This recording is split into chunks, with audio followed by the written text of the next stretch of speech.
from 2014. When the ICAC asked to recess to gather evidence, smeared politicians from the Liberal Party asked to face the allegations immediately. They pointed out they deserved natural justice to clear their names sooner rather than later. The ICAC decided to recess, and now, many months after being named, former Police Minister Mike Gallacher was able to front the ICAC and face allegations. And he did, addressing them more plausibly than the prosecutor's supposition. The ICAC's case is in tatters, based on supposition but not evidence. Gallacher is optimistic of returning to the front bench, but it is also the case that the ICAC is known to produce stings. In all likelihood, Gallacher was discussing legitimate fundraising and dropped Barry O'Farrell's nickname. Prosecutor Watson is adamant that the intercepted text message is referencing an illegal developer. It is likely the case of three wise monkeys and contrasts strongly with the former corrupt Premier Neville Wran. Neville Wran was thought to be the little mate who could get a hitman freed from jail if bribery demands were met.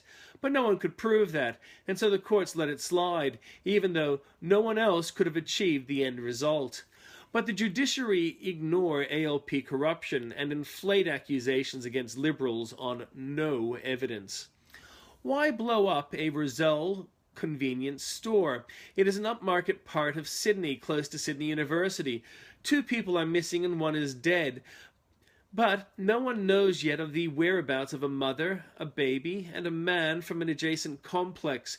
We don't even know why the explosion occurred. It could have been terrorist-related, or it could have been a domestic accident. It is a tragedy.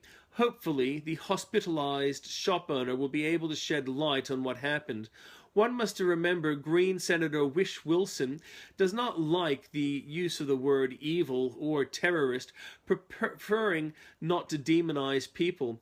However, if the evil terrorist who beheaded a journalist recently isn't dealt with soon, then perhaps more tragedies similar to Rozelle's explosion could occur. One appreciates that Greens admire the work of sustainable population activists, but sometimes those activists are too gung-ho. Assuming they believe the lies that are spread against Israel, why are those who march against Israel not also marching against ISIS? ISIS brings Islam into disrepute. ISIS members are aggressive but not devout. ISIS kills more Muslims than any other.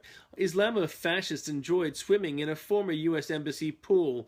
The pool is in Libya, which incidentally is where 2 recently executed journalists had been abducted from more than a year ago. When it comes to issues that matter, we get silence. Silence in Rotherham, where 1,400 children are molested by multicultural extravagance.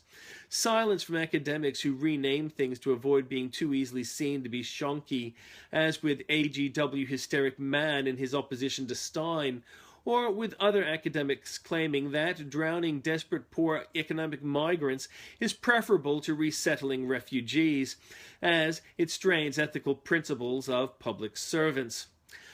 Abbott's first year restores respect to the Prime Minister's office. A report card for federal Conservatives shows that the parts exceeded the sum.